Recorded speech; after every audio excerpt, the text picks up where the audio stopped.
नाजरीन अस्सलाम वालेकुम। मैं हूं चौधरी इजाज़ और आप देख रहे हैं प्रोग्राम होना क्या चाहिए। नाजरीन, शुरू करेंगे कोरोना से। आप यकीन करें कि इस वक्त जो सूरत हाल है, आप इंडिया की सूरत हाल देखें तो कंप्लीटली जिसको कहते हैं ना कि डिज़ास्टर हो गया है और उनको समझ नहीं आ रही कि क्या करें।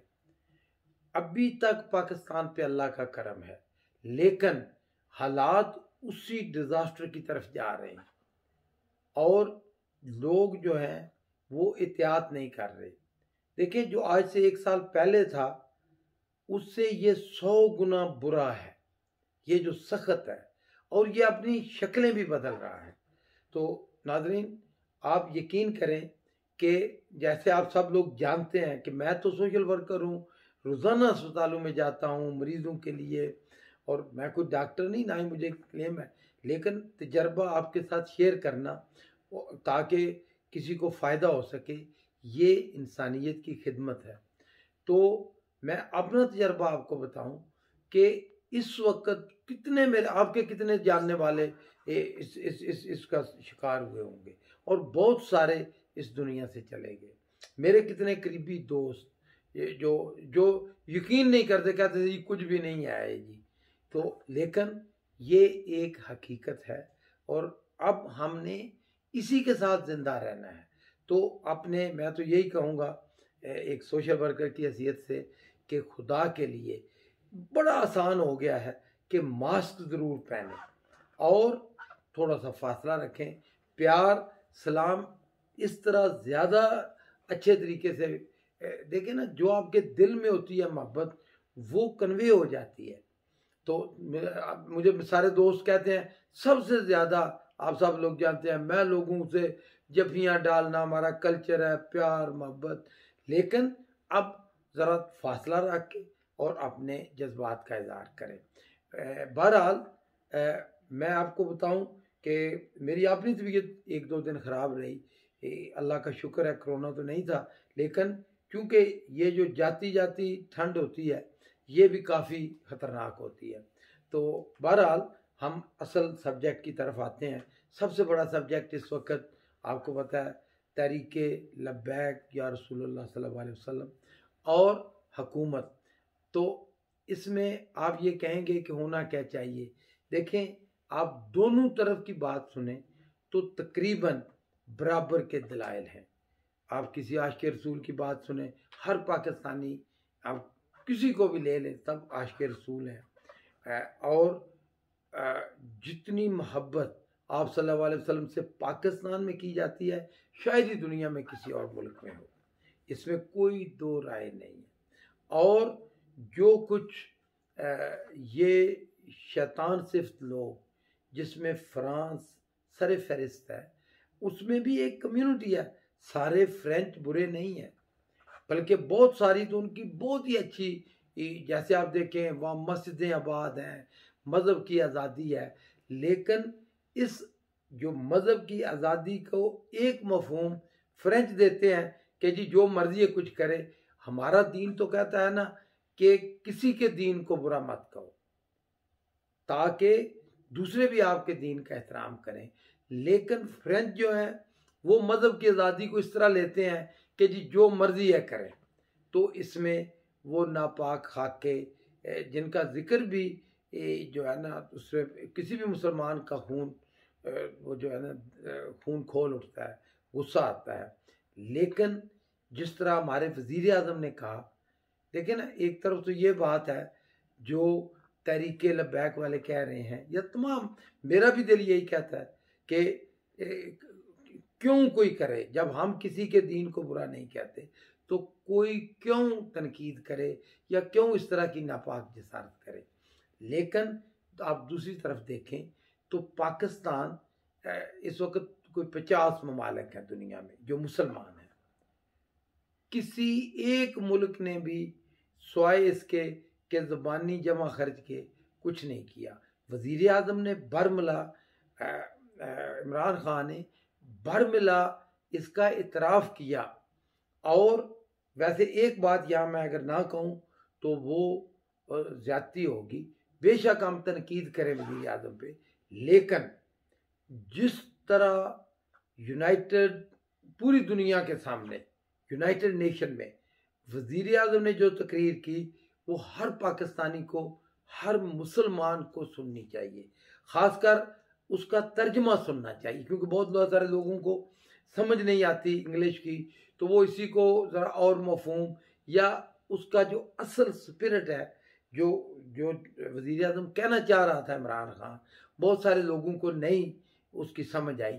मैं ईरान गया ना नाजरीन, मैं अपना आपको बताता हूँ, तो हर ईरानी ने, आप यकीन करें, इमरान खान की तकरीर को, क्योंकि उन्होंने फ़ारसी में सुनी थी वो तकरीर, तो हर एक फ़ारसी ने, जो ईरानी ने, उसकी तारीफ़ की। उन्होंने कहा जी कि असल मोहम्मद बंदा जिस तरह इसने तर्जमानी की है आलम इस्लाम की, किसी और ने नहीं की। मैं उसको थोड़ा सा खलासा आपके सामने पेश करता हूँ।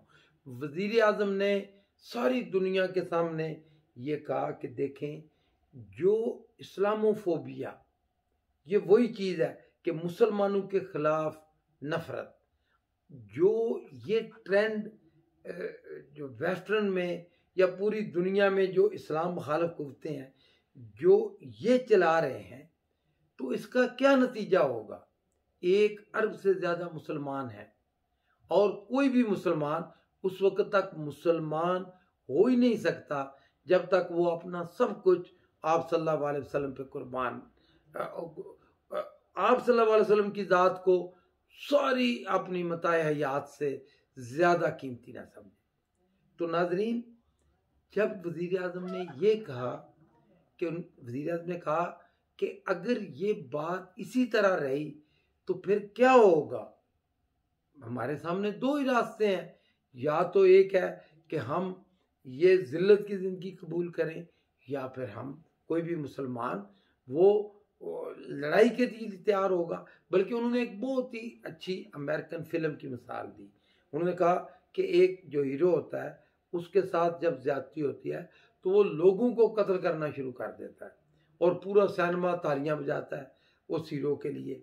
हालांकि वो, जिसको आप दहशतगर्दी कहते हैं एक्चुअली, तो वो कत्लेआम कर रहा होता है, लेकिन क्योंकि वो जुल्म के खिलाफ उठता है तो सारे लोग उसको अप्रिशिएट करते हैं। इसी तरह जब जुल्म होगा तो उसके खिलाफ बगावत होगी।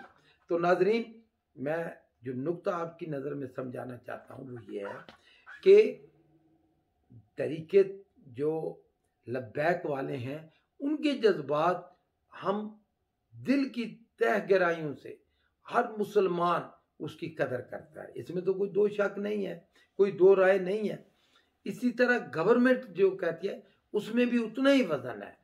प्राइम मिनिस्टर क्या कहता है, मैं क्या कहता हूँ, हर पाकिस्तानी ये समझता है कि देखें, अगर हम अकेले फ्रांस के सफीर को निकाल देंगे क्या होगा, एक दिन आएगा। लेकिन आप समझें कि यूरोपियन यूनियन एक है, और हमारा सबसे बुरा हमसाया, जो हमारा अज़ली दुश्मन है, वो इस मौके की तलाश में है। वो तो आप देखें ना, उसने तो पूरे यूरोप के अंदर प्रोपेगेंडा के लिए एक पूरा नेटवर्क कायम किया हुआ था, जो एक्सपोज हो चुका है।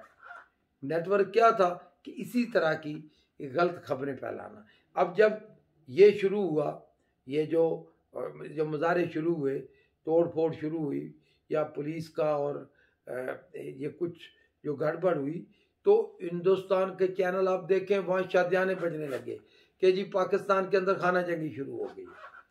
तो नाजरीन, होना क्या चाहिए, होना ये चाहिए कि, और यही अल्लाह ताला कुरान पाक में फरमाते हैं, सब्र, तहम्मुल, और आप हकायक की नज़र से परखें, तमाम जो वाक़यात को हकायक की नज़र से देखना, जज्बात की नज़र से नहीं। हकायक ये हैं कि अगर तो सारी दुनिया के मुसलमान इकट्ठे होके कोई फैसला करें तो उसका तो फ़ायदा होगा।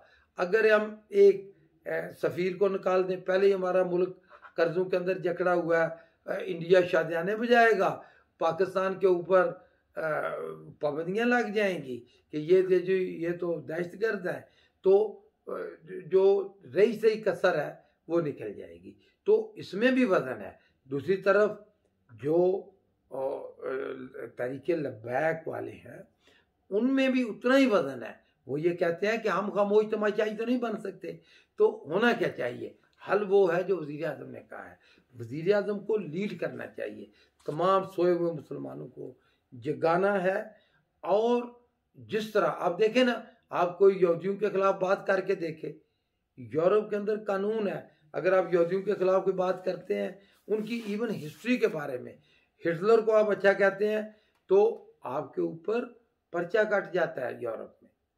इसी तरह हम चाहते हैं कि हिटलर या यहूदी जो थे उनकी तो बिल्कुल कल की एक सियासी लड़ाई थी। हमारा तो एक मज़हब का, हमारा तो एक मौत और ज़िंदगी का मसला है। तो उन ये बात समझाने की है वेस्टर्न दुनिया को। इंशाअल्लाह ताला इसमें मुझे उम्मीद है, होना ये चाहिए कि सब्र तहम्मुल के साथ कानून को हाथ में ना लें, लेकिन एहतजाज ज़रूर करें। एहतजाज बहुत सारे तरीके हैं करने के। सारे लोग यूनाइटेड नेशन को लिखें, सारे लोग अपने इस आवाज़ को आगे बढ़ाएं, लेकिन किसी की गाड़ी ना जले, कोई रोड बंद ना हो, कोई किसी मरीज़ को इसलिए मरीज़ को तकलीफ़ ना हो कि ऑक्सीजन ना पहुँचे। आपको पता है कि क्या हालात हो गए थे। तो हम सब को ये करना है कि जिस तरह सिविलाइज कौमें या तहजीब याफ्ता कौमें एहतजाज करती हैं, उस तरह हम करें, ताकि पूरी दुनिया के अंदर एक अच्छा मैसेज जाए, ज़ोरदार मैसेज जाए। नाज़रीन, इसकी तहजीब की बात हुई, अखलाक की बात हुई, तो एक और वाक़या हुआ असेंबली के अंदर। शायद खाकान अब्बासी मेरे ज़ाती भी दोस्त हैं, लेकिन मुझे बड़ी ही, आप यकीन करें, एज ए पार्लियामेंटेरियन, एज एक सियासत के तालिब इल्म की हैसियत से मुझे बहुत दुख हुआ। वो क्या कि देखें, जो एक वो पार्लियामेंटेरियन जो वज़ीर आज़म रहा है, और आप सबको पता होना चाहिए। अच्छा, मैं अपनी आपको बात बताऊं, देखें, जहाँ कानून साजी होती है ना, वो एक एहतराम वाली जगह होती है। आप यकीन करें, मैं जितनी देर असेंबली का मेंबर रहा, मैं कभी भी वुज़ू के बगैर असेंबली में नहीं गया, क्योंकि एहतराम, क्यों, जहाँ आप पूरी कौम के वहाँ फैसले होते हैं। और स्पीकर किसी बंदे का नाम नहीं होता, एक चेयर का नाम है। वो वज़ीर आज़म हो, अपोजिशन लीडर हो, वो एज स्पीकर साहब या चेयर को मुखातब करते हैं, किसी शख्स को मुखातब नहीं करते। और चेयर को मुखातब करके कहना कि जी मैं जूता मारूंगा, यकीन करें किसी पार्लियामेंटेरियन को तो जेब ही नहीं देती ये बात। तो हम किस तरफ जा रहे हैं, किस इखलाक की इस तय तक, यकीनन ये बात मायारी नहीं है। और यकीनन हम अपने उन बच्चों को, उन नौजवानों को, स्टूडेंट्स को, ख़ासकर सियासत के तालिब इल्मों को बहुत ही गलत ये मैसेज गया है। तो होना ये चाहिए कि एहतराम के साथ सख्त से सख्त बात भी की जा सकती है। तो ज़रूरी नहीं आप गाली दें, आपके अंदर हौसला होना चाहिए, और हौसले से अच्छे अल्फाज से भी सख्त से सख्त बात, और उसका इम्प्रेशन भी बहुत ज़्यादा जाता है, अच्छा जाता है। बल्कि वो कहते हैं ना, जो तहजीब के दायरे में बात की जाए उसका ज़्यादा वज़न होता है।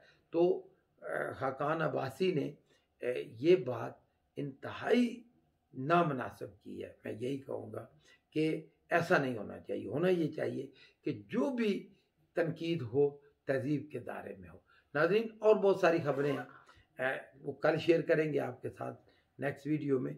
रमज़ान की जो बरकतें हैं, हम सब उससे इस्तिफ़ादा हासिल कर रहे हैं। अल्लाह ताला हम सब को, और ख़ासकर इस बाबरकत महीने में हम अपने हमसाइयों को, अपने दोस्तों को, जानने वालों को, ख़ासकर ये जो वबा है, जो कोविड-19 जिसका नाम है, जिस तरह ये तबाही फैला रही है, हम दुआ करें कि अल्लाह ताला तमाम मुसलमान, बल्कि तमाम इंसानों को इससे निजात दिलाए। बहुत मेहरबानी, शुक्रिया।